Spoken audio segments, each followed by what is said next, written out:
where I thought that Hashem brought me to this world to be a multimillionaire, Wall Street trader and investor and businessman. So when we first moved to the United States from Israel, when I was 10 years old, I was going to school. I worked really hard to go to school, but already at a young age, I already started working, delivering newspapers, and then in high school, I would sell clothes and candy and pretty much anything that I could possibly get my hands on, any job that I can do, to already wheel and deal, already make some money.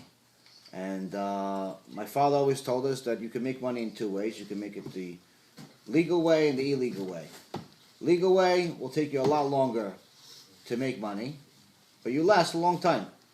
Illegal way, you make a lot of money really quick, but you won't last. So we went the right way. We did the right thing. I worked all different types of jobs. I sold dresses. I sold computers. I built computers. I delivered newspapers, as I told you. I worked in flea markets, and all at the same time, going to school, getting good grades, playing football, and becoming one with the Americans, becoming one with the Goyim. Not really thinking that there's anything different about me than them, even though I knew what Judaism was. And when I was a kid in Israel, we went to religious school. But again, when you're 10 years old, you don't really have your own opinion yet. You don't have your own true, full personality yet. I mean, even you guys are obviously much older than that. But at the same token, you guys are still teenagers. And you'll see that your personality over the next, every year is going to drastically develop. And over the next 10 years, it's going to develop in such an extreme that you're going to look back and say, wow, I was so different back then. And it's good. You develop over time. You get experience. But anyway, as a young kid, I focused on getting good grades in school, making money, and Hashem wasn't exactly a part of my equation. All my friends were either non-religious Jews or Goyim, and I thought everybody was the same. To me, it didn't really make sense to treat anyone any differently, or think that I'm any different. And you joke around about it when people tell you, your parents will tell you, listen, only eat kosher, and you start forgetting why. So you go to McDonald's, and your friends go to McDonald's, and they tell you, "Listen, why don't you eat?" And say, "No, I don't want to eat," because you're still scared of your parents. So you say, "No, I don't want to eat." And one of your friends tells you, "No, don't worry, I'll bless it for you." And everybody laughs, and it's all a nice joke and everything. But in reality, you don't really understand the full meaning of everything. And this is one of the mistakes that unfortunately happen very often today, is that when you don't have schooling, when you don't have proper teaching, it's very, very easy to get off the derech. It's very easy to fall off. It's very easy to get very distant from Hashem. And it's very easy to just fit in the wrong crowd. So, long story short, I continued growing up, continued working, and then eventually I got a job on Wall Street. First couple of years I was working for other people, making them money, but then I started realizing that there's a way that I could do it for myself, and little by little started working for a big company, but started making money. And by the time I was 21, I already started developing my own clients. By the time I was 22, I already became the biggest broker in the office. By the time I was 23, I was already a millionaire.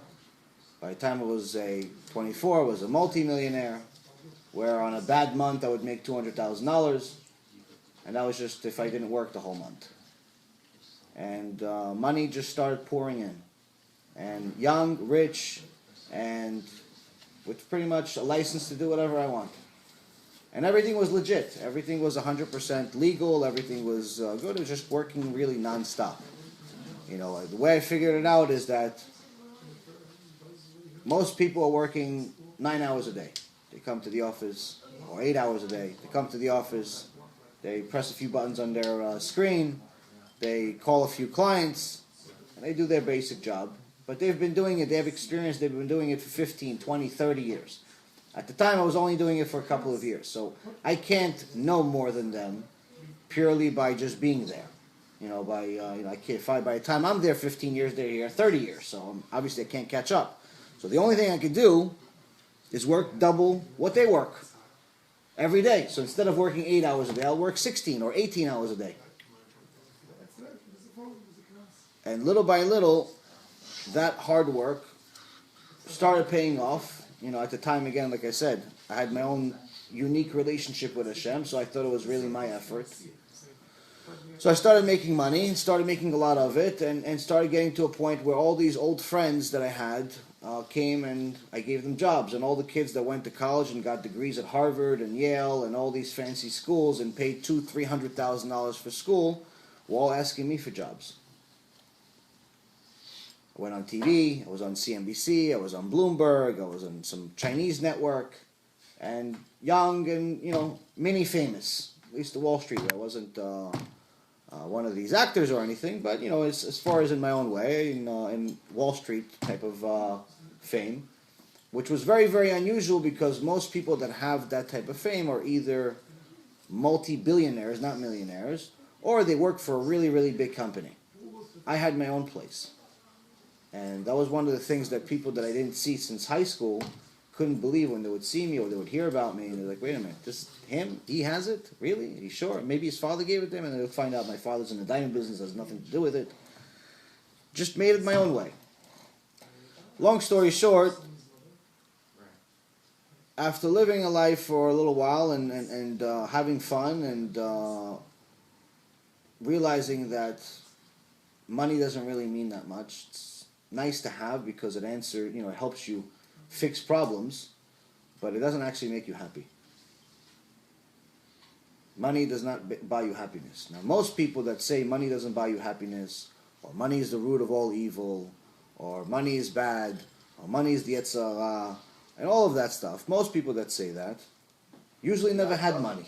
Don't bother me. All right, I'll kick you. I did. And I'm telling you that it's really not all it's cracked up to be. As a matter of fact, most of the things that money gives you is problems. Because most people don't know how to use it. It's good to be ambitious. It's good to have a drive to go make a lot, and so on. But unfortunately, sometimes people lose themselves. They start a little business. A couple of young guys start a business. They're 18 years old. They want to start selling pants. They want to start selling pants. They want to start selling some technology. They want to start selling an app. And, both guys don't have much. They're all entrepreneurs. And in the beginning, they're best friends. As Hashem would have it, they strike it rich. They start making some real money. And all of a sudden, they're not so good of friends. All of a sudden, their interests are not the same. All of a sudden, the things they used to have in common, they don't have in common anymore. And the friends they choose are different than the friends they used to choose. That's what money does. It's not necessarily that the people started bad. It's that when you have money, then you have this generation's version of Avodah Zarah. As I'm sure you all have heard of why one of the reasons that the Bet HaMikdash was destroyed, the primary reason of the first Bet HaMikdash was destroyed because of Avodah Zarah. Now it's hard for us to understand today how could holy people that go to the Bet HaMikdash in essence see Hashem's work every day. You're seeing miracles 24 hours a day. And it's Hashem's miracles. You see that there's a pillar of smoke, that even if there's a tornado, the pillar of smoke doesn't move. You're seeing fire from Shamayim come down. You're seeing things that are completely unnatural, every day, all day. But yet you choose to go get a little statue from Chinatown for $25 and pray to it? That doesn't make any sense to us. It's not logical. Well, first of all, we need to know that it's not really the same thing. It's not exactly what I said. The statue was not exactly the same statue that you buy for $25. It was at least $60. The real reason, the thing is that Hashem actually gave those statues powers, where the statues were actually able, in some cases, to speak. In other cases, those statues were actually able to do things. actually make people healthy or make people get what they want. He actually gave them powers. So the Avodah Zarah of that generation is very different than what we think of as far as when we see an idol. But the sages and the tzaddikim prayed really hard to Hashem to lower the power of Avodah Zarah, because without it there's no way for them to do tshuva, and Hashem answered their prayers. But he replaced it with something else. And our generation is the one that's dealing with it, and ever since we've been dealing with it, and it's called money. If you ever notice, I'm sure all of you have seen a dollar bill in your life.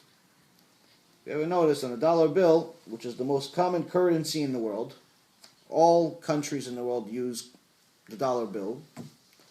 On the bottom of the dollar bill it says, "In God we trust." Now, America is not exactly the most religious country. Usually poor countries are religious. Rich countries are not religious. Usually poor people are religious, not rich people. It just happens that way. People that are rich think they made the money. People that are poor need the money, so they pray to Hashem. Now it says, "In God we trust," but unfortunately most people think that the God that they're talking about on the dollar bill is the bill. They trust the money. If you notice, people that have a lot of money, they have a lot of confidence too. They think that they can yell at people and mistreat them and do things that if they didn't have money they wouldn't do. The day before the guy won the lotto, the day before the guy came out with an app that sold 5 million, the day before the guy invented some cool thing, he was the nicest guy in the world. The day after, he's on TV, he's a multimillionaire, all of a sudden he doesn't want to talk to his friends anymore. They're not good enough for him. All of a sudden his family is annoying and embarrassing to him. All of a sudden things change. Why? Because the idol worship of this generation, again, is money. So the first thing that if my whole story taught me is that I started realizing that even before doing tshuva, I started realizing that if you ever want to meet someone, if you ever really want to meet someone and know who they really are, not who they pretend to be, who they really are, you put a lot of money in front of them. Someone that doesn't have any money is usually going to be nice. Unless they're just a bitter person. But in general, most people don't have money. They're usually going to be nice. Why? Because they need something. If you have money and they need it, they're usually going to be nice to you. But if you put a lot of money in front of them, if they give them an opportunity to make a lot of money, then you see who they turn to be. And that's who they really are. Once someone doesn't need you, then they can act freely of who they really are and they tell you what they really feel. And I started seeing it with the people that worked for me. Before they came to me, they didn't have any money, and then some time passed and they started making some money, and all of a sudden they weren't as nice, and all of a sudden they weren't as sweet, and all of a sudden they weren't as anything near what they used to be. And that wasn't one or two or three people, that was pretty much everyone around me. So I started realizing that, you know what, this money thing is kind of sickening. But I liked making it more than I liked having it. Most of the money that I had during my career, I either invested into my business or I gave it to people. Either donated some money, helped family, helped friends. I wasn't one of those guys that bought Ferraris and choppers. Even though I could buy a lot of things, it wasn't my thing. I just liked making it. I liked the race. I was like one of those people that just likes to, race someone just because I want to see if I could win, not necessarily because I care that I'm going to win a gold medal. And that was just my personality. It's always been that way.